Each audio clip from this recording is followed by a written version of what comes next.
Okay, today we're going to do the last column of our packet, which is polar versus nonpolar.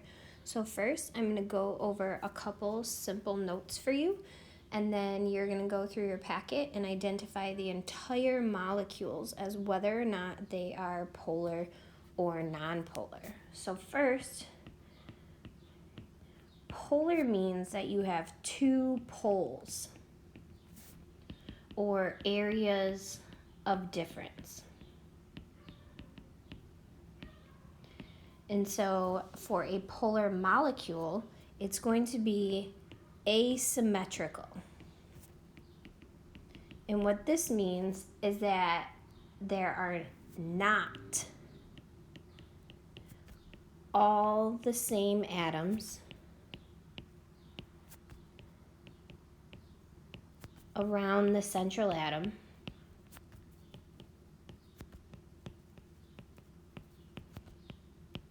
So an example of that would be if we have carbon surrounded by two hydrogens and two chlorines. So this molecule would be polar because carbon is surrounded by two hydrogens on one side and two chlorines on the other. Those chlorines have a much higher electronegativity than the hydrogens, and so they pull the electrons towards them more. This is what I mean by not asymmetrical. It's not a mirror image. You can't look at it and it's the same all the way around. Our second way to tell a polar molecule is if the central atom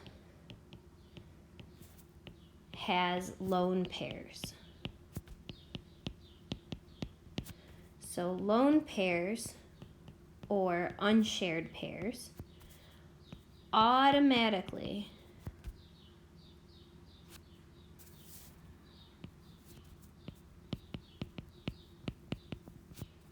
make a molecule polar.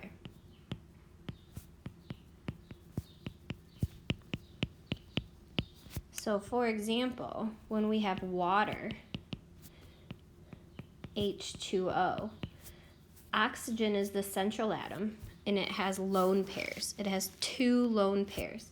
Having those lone pairs on the central atom automatically makes it a polar molecule.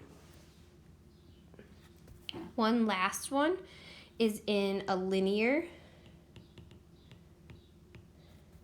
atom, but you have two different elements.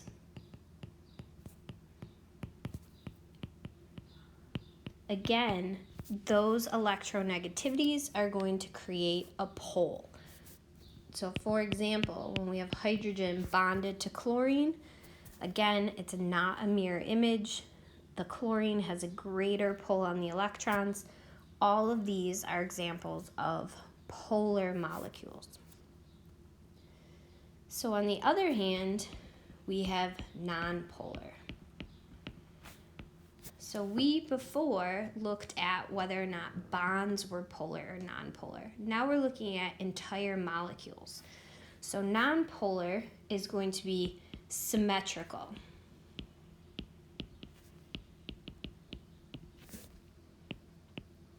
Around the central atom. That means it's going to be surrounded by all the same element. So when we looked at polar, our example over here was not surrounded by all the same. Carbon was surrounded by hydrogens and by chlorines.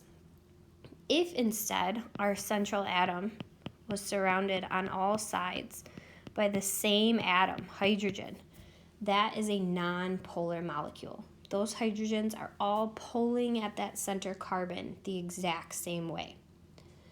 Another way that we can say this is that it's a mirror image. When you look at the central atom, both sides look the exact same. So examples of this would be our expanded octet with phosphorus in the middle and 5 chlorines. All sides are the exact same element. If we're looking at a linear one, it was polar over here if you had two different elements. It's nonpolar if you have two of the same elements bonded to each other, like chlorine to itself. When we have multiple central atoms, like carbon surrounded by all hydrogens, this again is a mirror image. Whatever you have on one side, you have on the other. So the pole is the same. So if we look at some examples in our packet above, in our first one, our dot structure has 2 hydrogens and 2 chlorines. Because that central carbon is not surrounded on all sides by the same element, and because it is not a mirror image, this is a polar molecule. When we look at our example from last week, nitrogen trihydride, nitrogen is surrounded by hydrogens, but having this lone pair automatically makes it polar. So that should be your first thing to look for. If a central atom has lone pair, automatically it is polar. In our other example, dicarbon hexahydride, this has 2 central atoms. So I need to see, is it a mirror image? Yes. So this is a non-polar molecule. For our last example, we have oxygen surrounded on both sides by hydrogen, but oxygen, our central atom, has lone pairs. We only care if the central atom has lone pairs. If it does, it is automatically a polar molecule. So at this point, we are finishing up with our packets for our final assessment. You need to go through and identify all of the molecules as being polar or nonpolar. You need to make any changes to your packet that I noted in green. If you had anything wrong, fix those structures, fix those number of valence. Again, you will have nothing in the built column. That's for me, that's where I'm going to take my notes. So you are going to submit this packet on Friday, and then you are all done with it. So this would have been a big lab in class.